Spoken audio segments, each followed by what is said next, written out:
அனைவருக்கும் நான் கல்வடங்கம் டாக்டர் சத்யநாராயண சர்மா பேசுகிறேன். இப்போ தான் நம்ம குரு அதிசார பயிற்சி எப்படிப்பட்ட பலன்களை தரும் அப்படின்னு பார்த்தோம். அந்த அதிசாரமாக போன குரு இப்போ திரும்ப வக்கர நிலையில் திரும்பவும் மிதுன ராசிக்கே வரப்போகிறார். அந்த வக்கர நிலையில் குரு சஞ்சாரம் செய்கின்ற போது எப்படிப்பட்ட பலன்களை ஒவ்வொரு ராசியும் பெறும் அப்படின்னு தான் இப்போ பார்க்க போகிறோம். வாக்கியப்படி பார்த்திங்கன்னா கார்த்திகை 2ஆம் தேதி, அதாவது 18/11/2025 அன்று அதிசார நிலையில் சென்ற குரு பகவான் வக்கர கதியில் திரும்ப வருவார். கடகத்திலேருந்து மிதுனத்தை நோக்கி நகர்ந்து வரக்கூடியவராக இருப்பார். அந்த வக்கர நிவர்த்தி எப்போ ஆகும்னா பங்குனி மாதம் 3ஆம் தேதி, அதாவது மார்ச் மாதம் 17ஆம் தேதி வக்கர நிவர்த்தி அடைஞ்சு திரும்பவும் குரு பகவான் நேர்கதியில் வருவார். அப்போது இந்த ஒரு 3 மாதம் 120 நாட்கள் சராசரியாக பார்த்திங்கன்னா குரு பகவான் வக்கர நிலையில் சஞ்சாரம் செய்வார். அதே திருக்கணிதப்படி பார்த்திங்கன்னா நவம்பர் மாதம் 11ஆம் தேதி 2025 அன்று குரு பகவான் வக்கர கதியை தொடங்குகிறார். அதே 11ஆம் தேதி மார்ச் மாதம் 2025 அன்று 26 குரு பகவான் வக்கர கதியில் சஞ்சாரம் செய்வதை நிறுத்தி நேர்கதியில் சஞ்சாரம் செய்ய தொடங்குவார். அந்த நேரத்தில் குரு பகவான் மிதுன ராசியில் இருப்பார். அப்போது பொதுவாக ஒரு விதி இருக்குது, குரு பகவான் ஒரு ராசியில் குறைந்தபட்சம் 1 வருஷம் இருந்து பலன்களை தரக்கூடியவர் அப்படின்னு சொல்லுவாங்க. ஏன்னா வருடகிரகங்கள் அப்படிங்கிறது குரு பகவான், சனி பகவான், ராகு, கேது தான். ஆனால் இந்த தடவை குரு பயிற்சியில் ஒரு 3-4 மாதங்கள் இந்த மாதிரி அதிசாரம் வக்கர நிலை இதிலெல்லாம் போயிடுச்சு. அப்போது ஒரு ஜாதகத்தில் குரு பகவானோட இந்த அதிசார பயிற்சி, வக்கர பயிற்சி இதெல்லாம் எப்படிப்பட்ட பலனை தரும் அப்படின்னு பார்க்கறது தான் இந்த பதிவோட நோக்கம். உதாரணமாக சொல்லணும்னா, இப்போ நம்ம நேராக நடந்து போகிறோம் ரோட்டில், நம்ம வேகமாக நடக்கலாம், மெதுவாக நடக்கலாம், நமக்கு எதிர்த்தாப்பில் வர்ற அந்த டிராஃபிக்கை பார்த்து நம்ம வசதியாக நடந்து போகலாம். ஆனால் அதே நேரத்தில் நம்ம பின்னோக்கி நடக்கிறோம் அப்படின்னு ஒரு உதாரணத்துக்கு ஒரு கற்பனைக்கு வச்சிருந்தாலும் நம்மளோட நடையில் ஒரு தயக்கம் இருக்கும், தைரியமாக நடக்க முடியாது, நமக்கு எந்த மாதிரியான சூழ்நிலைகள் சூழ்ந்திருக்குன்னு புரியறதுக்கு ரொம்ப கஷ்டப்படும். நம்ம வேகமாக நடக்க முடியாது, நம்ம காலே நம்மளை தடுக்கும். அப்போது நம்முடைய சாதாரண நடைக்கும் பின்னோக்கி நடக்கின்ற போது ஏற்படுகின்ற சிரமங்கள் இருக்குது. அதே மாதிரி தான் அந்த வக்கர நிலையில் ஒரு கிரகம் சஞ்சாரம் செய்கிறதுனா அந்த கிரகமும் கொஞ்சம் ஒரு விதமான தடுமாற்றம். உதாரணமாக சொல்லணும்னா, ஒரு உச்சம் பெற்ற கிரகம் வக்கர கதியில் சஞ்சாரம் செய்யும்போது நீச்சமான பலனை தருவார். ஆட்சி பெற்ற ஒரு கிரகம் ஆட்சி பெற்ற பலனையே தருவார். பகை பெற்ற கிரகம் நட்பு பலனை தருவார். நட்பு பெற்ற கிரகம் பகை பலனை தருவார். அதே நேரத்தில் ஒரு கிரகம் நீச்சமாக இருந்து இந்த மாதிரி வக்கர கதியில் சஞ்சாரம் செய்தாரேனால் அவர் உச்சமான பலனை தருவார். இதெல்லாம் வக்கர கதியில் வரும்போது ஒரு கிரகம் எப்படி தடுமாறி பலன்களை தருகிறது அப்படிங்கிறதுக்கு ஒரு உதாரணங்கள். இப்போ குரு வக்கர கதியில் 3 மாதம் சஞ்சாரம் செய்ய போகிறார். நவம்பர் 11லேருந்து திருக்கணிதப்படி மார்ச் 11ஆம் தேதி வரை அவர் வக்கர கதியில் 2 ராசிலையும் சஞ்சாரம் செய்வார். கடக ராசியில் கொஞ்ச நாள், அதுக்கப்புறம் மிதுன ராசிலையும் கொஞ்ச நாள் சஞ்சாரம் செய்வார். இந்த மாதிரி வக்கர கதியில் குரு பகவான் சஞ்சாரம் செய்யும்போது 2 விஷயங்கள், குருவோட காரகத்துவமான சில விஷயங்கள் மாறுபடும். அதே நேரத்தில் குரு வந்து மிதுன ராசிக்கு எந்த வீட்டில் இருக்காரோ அந்த பாவகம் மாறி கடகராசியில் இருக்கிற பாவகமாக மாறும், குருவோட பார்வை மாறும். அதனால் இந்த குரு வக்கர பலன்கள் அப்படிங்கிறது குருவோட நம்பகத்தன்மை. நான் ஜாதகருக்கு யாருக்கெல்லாம் இந்த மாதிரி வக்கர கதியில் போகிற குருவோட பாதிப்பு இருக்கோ அவங்களுக்கெல்லாம் நம்பகத்தன்மையில் ஒரு சந்தேகம் வரும். யாரையும் அவ்வளோ எளிதாக நம்ப மாட்டாங்க, எல்லார் மேலேயும் சந்தேகப்படுற ஒரு சூழ்நிலையாக இருக்கும். அதே மாதிரி அவங்களோட மனோபாவம் மாறும். தன்னோட சுயமதிப்பு, தனக்கு மதிப்பு அதிகமாக இல்லை, நம்மளை யாரும் மதிக்கலை அப்படிங்கிற ஒரு ஃபீலிங் அவங்களுக்கு வரும். சில சமயங்களில் பிடிவாதமாக இருக்கிற மாதிரியாகவும் இருக்கும். தங்களையே உயர்வாக நினைத்து கொள்ளுகின்ற ஒரு மனோபாவம் இந்த காலகட்டத்தில் இருக்கும். இந்த நேரத்தில் ஆன்மீகம் சம்பந்தமாக மத ரீதியான கேள்விகளை அதிகமாக கேட்குற ஒரு தன்மை ஏற்படும். அது உள் மனதிற்குள்ள அவங்களுக்கு எழுப்பப்படக்கூடிய ஒரு சூழ்நிலை இருக்கும். அதே மாதிரி தொழில் மற்றும் உறவுகள் சம்பந்தமான சில மாற்றங்கள் கண்டிப்பாக அந்த காலகட்டத்தில் ஏற்படும். சிலருக்கு அது வளர்ச்சியாக இருக்கலாம், சிலருக்கு அது கடினமான பாதகமாக இருக்கலாம். அப்போ இந்த குரு பகவான் 12 ராசிக்கு எப்படிப்பட்ட பலன்களை தரப்போகிறார் அப்படிங்கிறத ஒவ்வொரு ராசியாக பார்க்கலாம் வாங்க. அன்பிற்கினிய துலாம் ராசி அன்பர்களே, உங்கள் அனைவருக்கும் என்னுடைய இந்த குரு வக்கர பயிற்சி பலன் எப்படி இருக்கும் அப்படிங்கிறத பார்க்கலாம். பொதுவாக அந்த குரு அதிசாரமாக அக்டோபர் 18ஆம் தேதியிலிருந்து மிதுன ராசியிலேருந்து கடக ராசிக்கு கொஞ்சம் சஞ்சாரம் செஞ்சு வந்துட்டுருக்கார். நவம்பர் மாதம் 11ஆம் தேதி அந்த அதிசார குருவானவர் வக்ரகதியில் சஞ்சாரம் செய்ய தொடங்குவார். அப்போது நம்ம இப்போ பார்க்க போகிற அந்த துலாம் ராசிக்கு எப்படி இருக்கும் அப்படின்னு பார்க்க போகிறோம். இதில் வந்து டிசம்பர் மாதம் 5ஆம் தேதி வரை குரு பகவான் கடகராசியில் வக்கரகதியில் சஞ்சாரம் செய்வார். அதுக்கு பிறகு மார்ச் மாதம் 3ஆம் தேதி 2026 வரைக்கும் குரு பகவான் மிதுன ராசியிலேயே வக்கரமாக சஞ்சாரம் செய்ய போகிறார். ஆகவே இந்த வக்கர கதி, அதாவது ஒரு 45 நாள் அதிசாரமாக கடகராசியில் சஞ்சாரம் செய்தார். அதுக்கான பலன்களெல்லாம் நம்ம ஏற்கனவே பார்த்துட்டோம். இப்போ வந்து நம்ம துலாம் ராசிக்கு குரு பகவானின் வக்கர கதியில் சஞ்சாரம் செய்கின்ற பலனை பார்க்க போகிறோம். துலாம் ராசியை பொறுத்தவரை 10வது வீட்டிலேருந்து 9வது வீட்டுக்கு போகிறார் குரு. வக்கர கதியில் சஞ்சாரம் செய்கிறார். குருவானவர் உச்சமாக இருக்கிறார் கடகராசியில். இதெல்லாம் நம்ம கவனத்தில் பார்த்துக்கணும். குரு தான் உச்சமாக இருக்காரே, நல்ல பலன் கிடைக்கும்னா கண்டிப்பாக இல்லை. ஏன்னா ஒரு கிரகமானது உச்சமாக இருந்தால் வக்கரகதியில் சஞ்சாரம் செய்யும் போது நீச்ச பலனை தான் தருவார். அந்த வகையில் துலாம் ராசியை பொறுத்தவரை கொஞ்சம் பலவீனமான பலனை தான் தரப்போகிறார். குறிப்பாக 10வது வீட்டிலேருந்து 9வது வீட்டுக்கு போகிறதுனால 10ங்கிறது நம்முடைய வேலை சம்பந்தமாக, தொழில் சம்பந்தமாக, வியாபாரம் சம்பந்தமான விஷயங்களை சொல்லக்கூடியது. வேலையில் சில அழுத்தங்கள் அதிகமாக இருக்கும். அது மாத்திரம் இல்லாமல் 10வது வீடு அப்படிங்கிறது நம்முடைய உடல் உஷ்ணத்தையும் சொல்லக்கூடிய ஒரு இடம். ஆகவே ஜாதகர் அந்த காலகட்டத்தில் உடல் உஷ்ணம் சம்பந்தமான சில பிரச்சனைகளை சந்திக்க நேரிடும். அது மாத்திரம் இல்லை, நம்ம வேலையில் கொஞ்சம் கவனமாக இருக்கணும். நம்ம நல்லா தானே வேலை பண்ணுறோம், யாருக்கும் எந்த விதமான தப்பும் செய்யாமல் தானே வேலை பார்க்குறோம். அப்படிங்கிறத விட நம்மளை சுற்றி நிறைய பேர் இருக்காங்க, அவங்க நம்மளை முட்டி தள்ளிட்டு மேலே ஏறக்கூடியதாக இருக்காப்பாங்க. அப்போது நம்மளை மீறி சில விஷயங்கள் நடக்கும். நம்முடைய நல்ல எண்ணங்களையும் மீறி சில விஷயங்கள் இந்த காலகட்டத்தில் நடக்கும். அது மாத்திரம் இல்லை, நம்ம வேலையில் ரொம்ப ஸ்ட்ரிக்டாக இருக்கோம், வேலையில் தப்பு செய்கிறவங்களை நம்ம உடனுக்குடனாக கண்டிக்கிறோம். அப்படிங்கிற பட்சத்தில் இது உங்களுக்கு சோதனையான காலமாக இருக்கும்.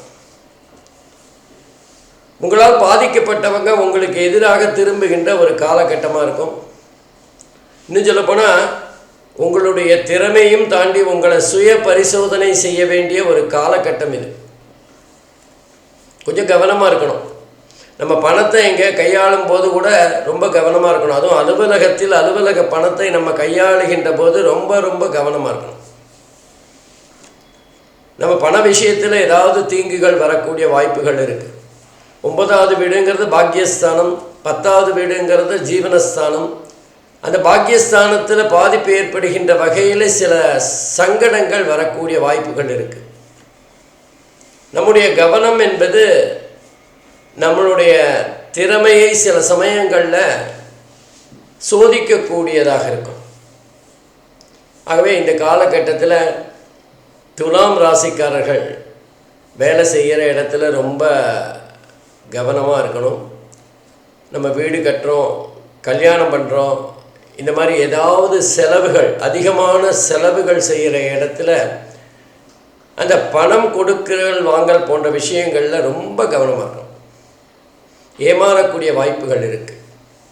அதே மாதிரி நம்முடைய முதலீடுகள் சம்பந்தமான விஷயங்கள்லேயே ரொம்ப கவனமாக இருக்கணும். இந்த காலகட்டத்தில் இது முதலீடு தேவையா, இந்த முதலீடு நமக்கு எந்த விதமான பிரச்சனையும் தராதா அப்படிங்கிறதுல கொஞ்சம் கவனமாக இருக்கணும். யாரையும் எளிதாக நம்பிடக்கூடாது. இது துலாம் ராசிக்காரர்களுக்கு சோதனையான காலம் அப்படின்னு தான் சொல்லணும். அதனால தான் நம்ம இவ்வளவு கவனமாக இருக்கணும்னு திரும்ப திரும்ப சொல்லிகிட்டு இருக்கோம். நம்முடைய பொருட்களை கவனமாக பார்த்துக்கணும். நம்ம எங்கேயாவது பொருட்களை வச்சுட்டு வரும்போது அது தொலையக்கூடிய வாய்ப்புகள் இருக்குது. சில பேர் என்ன பண்ணுவாங்கன்னா, ட்ரெயினில் ட்ராவல் பண்ணிட்டே வருவாங்க, நம்முடைய செல்லை அந்த முன்னாடி இருக்கிற அந்த வலை கூடையில் போட்டுருவாங்க. இறங்கும்போது அவசரத்தில் அந்த செல்லை மறந்துடுவாங்க. இந்த மாதிரி நடப்பதற்கான வாய்ப்புகள் இருக்குது. ஆகவே துலாம் ராசிக்காரர்கள் கவனமாக இருக்கணும். எல்லா விஷயத்திலும் பணம், பொருள், அவங்களோட நியாயம், திறமை எல்லாத்துலேயுமே கவனமாக இருக்க வேண்டிய ஒரு காலகட்டம். ஆனால் அதே நேரத்தில் பாக்கியஸ்தானத்துக்கு போகிறதுனால கண்டிப்பாக அவங்களுக்கு நன்மைகளும் இருக்கும். திருமணம் ஆகாதவங்களுக்கு திருமணம் ஆகக்கூடிய வாய்ப்புகள் இருக்குது. ஆனால் என்ன, நம்ம வாழ்க்கை துணையை தேடுறதுல கொஞ்சம் கவனமாக இருக்கணும். இங்கேயும் கவனம் தேவை. அது மாத்திரம் இல்லை, அந்த கடகராசியில் சஞ்சாரம் செய்கிற அந்த ஒரு 40-45 நாட்கள் ரொம்ப கவனமாக இருந்தால் போகிறோம். ஏன்னா அங்கே தான் குரு பகவான் வக்கரமாக உச்சமாக இருக்கார். மொத்தம் 120 நாள் குரு பகவான் வக்கர கதியில் சஞ்சாரம் செய்வார். அதில் 45 நாள் கடகராசியில் இருப்பார். கடகராசியில் குரு உச்சமாக இருக்கிற காரணத்தினால துலாம் ராசிக்காரர்களுக்கு அந்த கடகராசியில், அதாவது டிசம்பர் மாதம் 5ஆம் தேதி வரைக்கும் கொஞ்சம் எக்ஸ்ட்ரா கவனமாக இருக்கணும். அதுக்கப்புறம் மிதுன ராசிக்கு வந்தவொன்னே பரவாயில்ல, பாக்கியஸ்தானம் தான். அந்த இடத்துல குரு பகவான் மிகப்பெரிய அளவில் பலமோடு இல்லை அப்படின்னு தான் சொல்லணும். அதனால் பாதிப்புகளும் குறைவாக தான் இருக்கும். அந்த நேரத்தில் உனக்கு பண விஷயத்தில் ரொம்ப நம்ம செலவு செய்ய போகிற ஒரு காலகட்டம் இல்லை. அதனால் கண்டிப்பாக துலாம் ராசிக்காரர்கள் நவம்பர் மாதம் 11ஆம் தேதியிலேருந்து டிசம்பர் மாதம் 5ஆம் தேதி வரைக்கும் ஒரு 30-35 நாட்கள் கொஞ்சம் கவனமாக இருந்தீங்கன்னா இந்த குரு வக்கர பயிற்சியை ரொம்ப எளிதாக கடந்து போயிடலாம். பெரிய பாதிப்புகள்லாம் இருக்காது. சொல்கிறேன்னு பயமுறுத்துறதுக்கு இல்லை, தேவையில்லாமல் நம்முடைய பொருட்களை நம்ம இழக்க வேண்டாமே அப்படிங்கிறதுக்கான ஒரு எச்சரிக்கை மணி தான் இது. மற்றபடி துலாம் ராசிக்காரர்களுக்கு அவங்க படிக்கிற பசங்களுக்கு வெளிநாடு வாய்ப்புகள் கொஞ்சம் தாமதமாக வந்தாலும் நிச்சயமாக கிடைக்கக்கூடிய காலகட்டமாக இருக்கும். அதே மாதிரி தந்தையாரிடமிருந்து கிடைக்க வேண்டிய ஆதரவு இந்த காலகட்டத்தில் ஜாதகருக்கு கிடைக்கும். சில பேருக்கு அவர்கள் பெண்களாக இருக்கும் பட்சத்தில் மாமியார் உடனான உறவு கொஞ்சம் பாதிக்கப்படக்கூடிய வாய்ப்புகள் இருக்குது. அதே மாதிரி கால்களில், கணுக்கால் அல்லது நம்முடைய பாதத்துக்கு மேலே இருக்கிற பகுதிகளில் ஏதாவது சின்ன சின்ன பிரச்சனைகள் வரக்கூடிய வாய்ப்புகள் இருக்குது. தொடைப்பகுதியில் சில அலர்ஜி சம்பந்தமான பிரச்சனைகள் வரலாம். கொஞ்சம் கவனமாக இருங்க. ரொம்ப பெரிய விஷயம் இல்லை, ஒரு மாதம்தான், 30-35 நாட்கள் தான். அதன் பிறகு குரு பகவானோட வக்கர பயிற்சியாக இருந்தாலும் மிதுனத்தில் சஞ்சாரம் செய்கின்ற இந்த காலகட்டம் ரொம்ப நல்லா தான் இருக்கும்.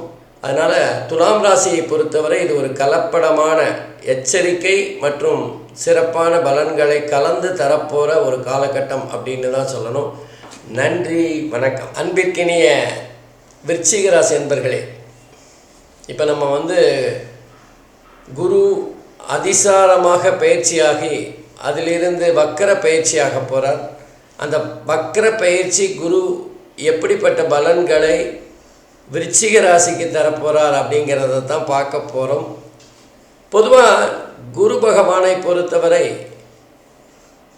மிதுனம் என்பது 8வது ராசியாக விருச்சிகத்திற்கு வரும். 8வது இடத்தில் குரு பகவான் சில சங்கடங்களை தந்திருப்பார். ஏதாவது ஒரு வகையில் பகை அல்லது வெறுப்பு அல்லது ஜாதகருடைய மரியாதைக்கு ஏற்படுகின்ற இழுக்கு போன்ற விஷயங்களை 8வது வீட்டில் குரு பகவான் சஞ்சாரம் செய்யும்போது தந்திருப்பார். ஆக்சுவலாக பார்த்தா அதிகப்படியான பிரச்சனைகளை குரு பகவான் 8வது வீட்டுக்கு வந்தோடனே கொஞ்சம் இருக்கிற பிரச்சனையாக மாற்றியிருப்பார். கண்டிப்பாக பிரச்சனை இருந்திருக்கும், சவால்கள் இருந்திருக்கும். காரணம் 8வது வீடு அஷ்டமஸ்தானம். அந்த இடத்துல எந்த கிரகம் இருந்தாலும் மிகப்பெரிய நன்மைகளை தந்து விட மாட்டார்கள். ஆனால் குரு பகவான் முழு சுபரான காரணத்தினால் கொஞ்சம் எல்லா விஷயங்களிலுமே ஒரு பிரச்சனையை தந்திருப்பார். இன்னும் சொல்லப்போனால் ஜாதகருடைய நேர்மையினால் பல பிரச்சனைகளை சந்தித்திருப்பார். நியாயமாக நடப்பதினால் பல பிரச்சனைகளை சந்தித்திருப்பார். ஆகவே இது ஒரு மாதிரியான குரு பகவானுடைய சற்று குறைந்த பலனை பெறுகின்ற இடம் அப்படின்னு தான் சொல்லணும் 8வது வீடு மிதுன ராசி. ஆனால் அதே நேரத்தில் அந்த மிதுன ராசியிலேருந்து அதிசாரமாக குரு பகவான் கடகராசிக்கு வரும்போது 9வது இடமாக வருகிறது. அந்த கடகராசியில் அதிசாரமாக சஞ்சாரம் செய்கின்ற குரு பகவான் நவம்பர் மாதம் 11ஆம் தேதி 2025 முதல் வக்ர கதியில் சஞ்சாரம் செய்ய தொடங்குவார். மிதுன ராசியை நோக்கி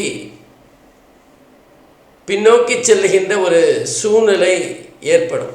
குரு பகவானுடைய வக்ர பலம் என்பது அந்த இடத்தில் 9வது இடத்தில் உச்ச பலனை பெற்ற குரு பகவான் விருச்சிக ராசிக்கு இந்த வக்ரகதியின் மூலமாக ஓரளவுக்கு நன்மைகளை தரப்போகிறார். பொதுவாக வக்ரத்தின் போது உச்சமாக இருக்கின்ற கிரகம் நீச்சமான பலனை தான் தரணும். ஆனால் இங்கே என்ன ஆயிடுதுன்னா 9வது வீட்டுக்கு காரகம் பெற்றவரே குரு பகவான் தான். அப்போ இந்த காரகோ பாவனாசா அப்படிங்கிற வகையில் குரு பகவான் ஓரளவிற்கு நன்மைகளை செய்ய தூண்டப்படுவார். அதாவது மைனஸ் இன்ட்டு மைனஸ் ப்ளஸ், கெட்டவர் கெட்டிடில் கிட்டிடும் ராஜயோகம் அப்படிங்கிற மாதிரி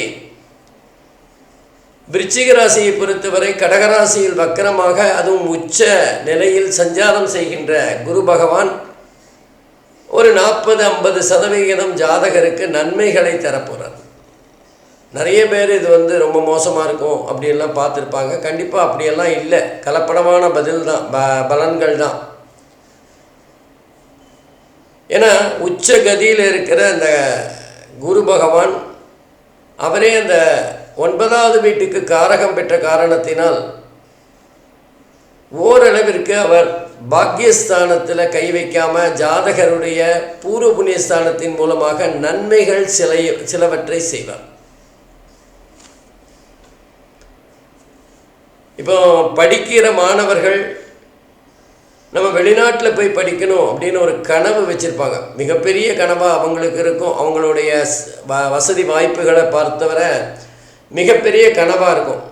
ஆனால் அவங்களுக்கு அந்த வெளிநாட்டு வாய்ப்பு மிக எளிதாக தானாகவே அதிர்ஷ்டமாக வந்து சேருகின்ற சூழ்நிலை இந்த நேரத்தில் ஏற்படும்.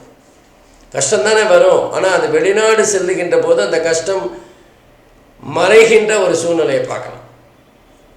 ஆகவே விருச்சிக ராசியை பொறுத்தவரை வெளிநாடு சம்பந்தப்பட்ட அந்நிய மொழி சம்பந்தப்பட்ட விஷயங்களில் ஆதாயம் கண்டிப்பாக இருக்கும். உள்நாட்டில் சில பிரச்சனைகள் இருந்தாலும் வெளிநாட்டுக்கு போகிறது அல்லது வெளிநாட்டில் இருக்கிற யாரையாவது திருமணம் செய்து கொள்வது, அந்த திருமணத்தின் மூலமாக வெளிநாடு செல்வது போன்ற விஷயங்கள் இந்த காலகட்டத்தில் ஏற்படும். விருச்சிக ராசியை பொறுத்தவரை அப்படி மேலோட்டமாக பார்த்தீங்கன்னா, குருவோட இந்த வக்ர சஞ்சாரம் அப்படிங்கிறது நன்மைகளை தருமா தராதா அப்படிங்கிற ஒரு எண்ணம் தெரியாது. குரு பகவான் 9வது வீட்டிலேருந்து 8வது வீட்டுக்கு போகிறார். ஆகவே கொஞ்சம் பிரச்சனைகள் இருக்கும். அதிசாரமாக செல்லுகின்ற போது கிடைத்த பலன்கள் எல்லாம் வக்கர நிலையில் கிடைக்காது அப்படின்னு தான் நினச்சிருப்போம். உண்மையில் அப்படி அல்ல. ஏன்னா குரு பகவான் 9வது வீட்டில் கொஞ்சம் சஞ்சாரம் செய்ய போகிறார். அதாவது நம்ம ஒரு 45 நாட்கள் 9வது வீட்டில் அவர் சஞ்சாரம் செய்கின்ற போது அதிசாரமாக உச்ச நிலையில் சஞ்சாரம் செய்ய போகிறார். அது ஏற்கனவே 9வது வீடு உச்சமாக இருக்கிறதுனால நல்ல பலன்களை பெறுவார். அதே நேரத்தில் நவம்பர் மாதம் 11ஆம் தேதிக்கு பிறகு வக்கர நிலையில் சஞ்சாரம் செய்கின்ற பொழுது அதே குரு பகவான் உச்சனாக இருந்தாலுமே அவர் வக்கர நிலையில் சஞ்சாரம் செய்கிறதுனால நீச்ச பலன்களை தான் தரணும். ஆனால் ஆக்சுவலாக அந்த இடத்துல அவர் 9வது இடம் என்பது குருவுக்கு காரகோபாவநாசம் என்கின்ற வகையில் 9வது வீட்டுக்கு காரகரான குரு பகவான் நன்மைகளை தந்துடுவார். வெறும் 45 நாட்கள் தான் கடகத்தில் சஞ்சாரம் செய்ய போகிறார் வக்கர நிலையில். 45 கூட இல்லை, 30 நாள்லேருந்து 35 நாட்கள் தான். அதுக்கப்புறம் மீதி ஒரு 2 மாதங்கள் வரை அவர் கடகராசியில் இருந்து மிதுன ராசிக்கு மிதுன ராசியில் வக்கர நிலையில் சஞ்சாரம் செய்வார். மிதுன ராசியை பொறுத்தவரை குரு பகவான் பகை வீட்டில் உட்கார்ந்திருக்கார். மிதுன ராசியை பொறுத்தவரை இது விருச்சிக ராசிக்கு 8வது வீடு. கெட்டவர் கெட்டிடில் கிட்டிடும் ராஜயோகங்கிற மாதிரி 8வது வீட்டில் வக்கர நிலையில் சஞ்சாரம் செய்கிறது நன்மைகளை தருகின்ற ஒரு அமைப்பாயிடும். ஆகவே விருச்சிக ராசியை பொறுத்தவரை 8வது வீட்டில் குரு பகவான் சஞ்சாரம் செய்தாலும் ஜாதகருடைய புகழ் திறமை, அவர் ஒரு அலுவலகத்தில் பேசும் பொருளாக இருப்பார். அவரை பற்றி 4 பேர் பேசக்கூடிய அல்லது அவரை உதாரணமாக பேசக்கூடியவராக ஜாதகர் நல்ல மதிப்பு பெறுகின்ற ஒரு காலகட்டமாக இருக்கும். வெளிநாட்டிலேருந்து ஒரு நல்ல செய்திகள் வரக்கூடிய வாய்ப்புகள் இருக்குது. பதவி உயர்வுகள் கிடைக்கக்கூடிய வாய்ப்பு இருக்கும். ஊதிய உயர்வு கூட கிடைக்கலாம். படிக்கின்ற மாணவர்களுக்கு அவர்களுடைய மேல் படிப்பு சம்பந்தமான ஒரு நல்ல செய்தி வரும்.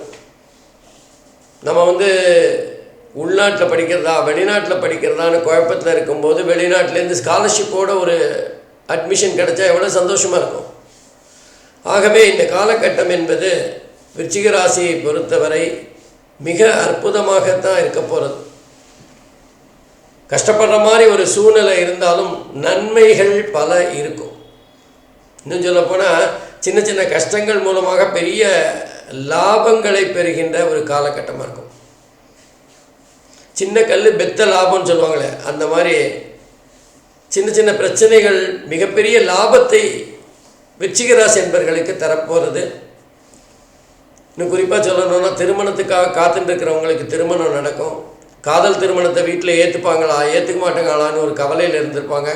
வீட்டில் எந்த திருமணமாக இருந்தாலும் பரவாயில்லடா, உனக்கு பிடிச்சிருந்தா ஓகே அப்படிங்கும்போது ஒரு ரெட்டிப்பு சந்தோஷம் கிடைக்கும் பாருங்கள். அது மாதிரி அற்புதமான காலகட்டம், புத்திர பாக்கியம் ஏற்படுகின்ற காலகட்டம். இன்னும் சொல்லப்போனால் பெண்கள் மிக அற்புதமான மதிப்பு மரியாதை பெறுகின்ற ஒரு காலகட்டமாகவும் இது இருக்கும். ஆகவே விருச்சிக ராசியை பொறுத்தவரை குரு பகவானோட வக்கர நிலை சஞ்சாரம் என்பது மிக அற்புதமான பலன்களை தரப்போகிறது. சின்ன சின்ன பிரச்சனைகள் மேலோட்டமாக தெரியும் பார்க்குறதுக்கு. அது பலாப்பழத்துக்குள்ளே மேலே முள் இருந்தாலும் உள்ளே எவ்வளோ சுவையான பலா சுளைகள் இருக்குது. அந்த மாதிரி சின்ன சின்ன கஷ்டங்கள் மேலோட்டமாக செதறி கடந்தாலும் உள்ளே பெரிய அதிர்ஷ்டமும் யோகமும் கிடைக்கின்ற ஒரு காலகட்டமாக விருச்சிக ராசிக்கு இருக்கும். அதனால் விருச்சிக ராசி இந்த காலகட்டத்தை நல்லா பயன்படுத்திக்கணும். நன்றி, வணக்கம், வாழ்க வளமுடன்.